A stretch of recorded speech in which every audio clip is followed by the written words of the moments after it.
Kebohongan dan kebodohan Kodari. Oleh Radar Tribaskoro.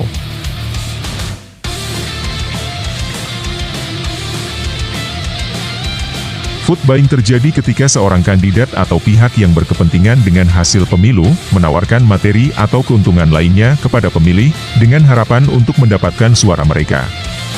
Bansos adalah upaya pemerintah untuk memberikan dukungan kepada masyarakat yang membutuhkan, misalnya orang miskin, mengalami bencana, atau dalam situasi khusus yang memerlukan bantuan segera. Dalam konteks ini, bansos adalah bagian dari tanggung jawab sosial pemerintah kepada warganya.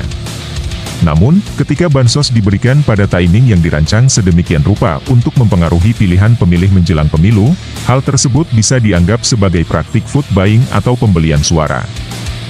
Food buying terjadi ketika seorang kandidat atau pihak yang berkepentingan dengan hasil pemilu menawarkan materi atau keuntungan lainnya kepada pemilih dengan harapan untuk mendapatkan suara mereka. Apakah Jokowi melakukan food buying pada Pilpres 2024 lalu? Tentu saja. Jokowi diketahui telah memerintahkan penyaluran bansos atau bantuan sosial dan perlinsos atau perlindungan sosial pada bulan Januari hingga Februari 2024, bertepatan dengan pemilihan suara 14 Februari 2024. Timing yang bersamaan itu bukan kebetulan. Hal itu dirancang dengan seksama. Beberapa petunjuknya antara lain, A. Beberapa bulan sebelum pencoblosan, Jokowi dikabarkan gelisah karena elektabilitas Prabowo Gibran masih sekitar 40%. B. Kegelisahan itu coba diatasi dengan inisiatif baru berupa perpanjangan bansos perlinsos, sampai dengan bulan Juni 2024. C. Pada sidang Kabinet 9 Januari 2024, Jokowi menyetujui alokasi APBN untuk bansos perlinsos. Nilainya diperkirakan mencapai 50,1 triliun rupiah, dan D. Alokasi anggaran baru bansos itu habis disalurkan pada hari pencoblosan. Bahwa bansos, perlinsos disalurkan hanya beberapa saat sebelum hari pemungutan suara, tidak bisa ditafsirkan lain, kecuali itu adalah food buying. Itu seperti Anda berada di tempat dan waktu yang sama ketika seseorang mati tertembak, sementara Anda dipergoki memegang pistol yang jadi alat pembunuhnya. Anda adalah tersangka. Dengan kata lain, Presiden adalah tersangka pelaku food buying, dengan mempergunakan dana negara dan memperalat aparat negara. Klaim M. Kodari. M. Kodari adalah pendiri dan Direktur Eksekutif Indobarometer, suatu perusahaan yang menawarkan jasa survei dan konsultan politik.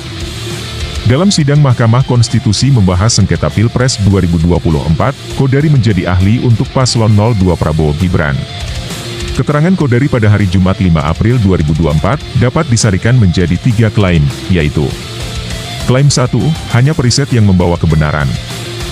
Di awal paparannya, Kodari mengatakan bahwa hanya ada 2 cara untuk mengetahui kebenaran, yaitu dengan cara ilmiah atau non-ilmiah.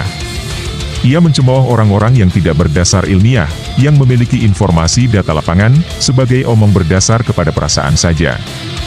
Lalu ia membesar-besarkan dirinya karena mendasarkan pendapatnya kepada hasil survei. Atas klaim ini ada 2 tanggapan saya. Pertama, perlu Kodari ketahui tidak semua survei itu ilmiah, seperti nanti saya buktikan atas survei yang ia lakukan. Kedua, mencari kebenaran itu tidak hanya melalui survei ilmiah saja. Kebenaran dapat diperoleh melalui pemikiran rasional dan logika seperti dilakukan oleh para filsuf. Di sisi lain, para seniman mengungkapkan kebenaran tentang pengalaman manusia, emosi dan perspektif dunia melalui pendekatan subjektif yang tidak kalah pentingnya dibandingkan pendekatan objektif. Sejarawan, dalam pada itu memahami kebenaran tentang masa lalu melalui analisis sumber dan artefak. Metode ini bergantung kepada interpretasi atas bukti dan pemahaman kontekstual yang mendalam. Singkatnya, ada banyak jalan untuk meraih kebenaran. Metode ilmiah bukan satu-satunya cara. Saya belum menyebut para agamawan dan ahli spiritual yang menemukan kebenaran melalui iman dan pengalaman pribadi, di mana semuanya tidak mudah diukur dan jauh melampaui metode ilmiah. Keterangan ini semoga cukup untuk menjelaskan kepada Kodari bahwa periset bukan satu-satunya pembawa kebenaran. Saya percaya Kodari mengerti soal ini, sebab ini pelajaran filsafat tingkat dasar. Kalau ia malah mengatakan sebaliknya, saya percaya ia sedang berbohong. Klaim 2, bansos tidak mempengaruhi perilaku pemilih sebab kriteria presiden yang dikehendaki pemilih tidak termasuk pemberi bansos. Kodari menyimpulkan klaim di atas berdasar pertanyaan terbuka dalam survei Indobarometer, tidak ada responden yang mengatakan bahwa mereka memilih presiden dengan alasan memberi bansos. Kebanyakan responden menjawab alasan memilih mereka adalah karena pemimpin tegas, pintar, merakyat, dan sebagainya. Persoalannya ada pada pertanyaan terbuka. Konsep tegas, pintar atau merakyat bagi setiap responden tidak sama. Ketika seorang responden menyebut tegas, responden lain memahaminya dengan cara berbeda. Maka, menggunakan jawaban atas pertanyaan terbuka sebagai sebuah konsep ilmiah, tidak termasuk ke dalam metode ilmiah. Apakah Kodari tahu prinsip satu pengertian, sehingga setiap konsep harus didefinisikan dengan ketat dan diukur dengan cermat? Mestinya ia tahu. Kalau Kodari tidak tahu, maka ia bodoh. Lain dari itu, mengukur kekuatan bansos melalui pertanyaan terbuka, sungguh tidak bisa dipertanggungjawabkan secara ilmiah. Responden mana akan menjawab bahwa ia akan memilih kandidat yang mau memberinya suap? Korupsi dan suap adalah sifat yang buruk menurut standar etika rakyat Indonesia, lepas dari kenyataan bahwa banyak orang mempraktekkannya. Maka, ketika tidak ada responden menjawab akan memilih kandidat yang memberi bansos, tidak berarti bahwa bansos tidak berpengaruh. Ini kebodohan Kodari kedua. Klaim 3, bansos tidak mempengaruhi perilaku pemilih sebab tidak ada variasi penerima bansos di antara pemilih semua paslon. Klaim ini diajukan oleh Kodari berdasarkan hasil survei Litbang Kompas, Indikator dan Indikator Politik Indonesia. Litbang Kompas dalam hal ini lebih jelas mengatakan bahwa proporsi penerima bansos relatif sama, sekitar 15%, di antara ketiga kelompok responden pemilih Capres-Cawapres. Meski demikian, masing-masing Capres-Cawapres tersebut memiliki elektabilitas yang berbeda. Ini berarti bansos tak menjadi faktor pengubah elektabilitas Capres-Cawapres. Kesimpulan di atas perlu dipertanyakan. Penerima bansos dari pemilih paslon 01 hanya 15% dari 41 juta yaitu 6,15 juta. Adapun penerima bansos paslon 03 hanya 15% dari 27 juta, yaitu 4 juta. Sementara itu, penerima bansos dari paslon 02 mencapai 15% dari 96 juta atau 14,4 juta. Dengan kata lain, bansos menambah suara paslon 03 sebanyak hampir 9% pemilih, sementara paslon 01 bertambah 3,8% dan paslon 03 hanya 2,5% saja. Perbedaan itu sangat menentukan. Pertanyaan kemudian, apakah tersangka Jokowi bisa menemukan pemilih yang kemungkinan besar akan memilih paslon 02 kalau diberi bansos? Pertanyaan ini menjelaskan perilaku Jokowi yang selalu mengunjungi basis konstituen yang sebelumnya dikunjungi oleh Ganjar Mahfud. Konstituen Ganjar adalah sasaran empuk karena telah memilih Jokowi 2 kali.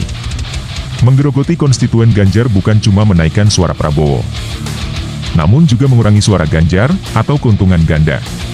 Selain itu, Jokowi bisa menitipkan penyaluran bansos kepada caleg dari partai pendukungnya.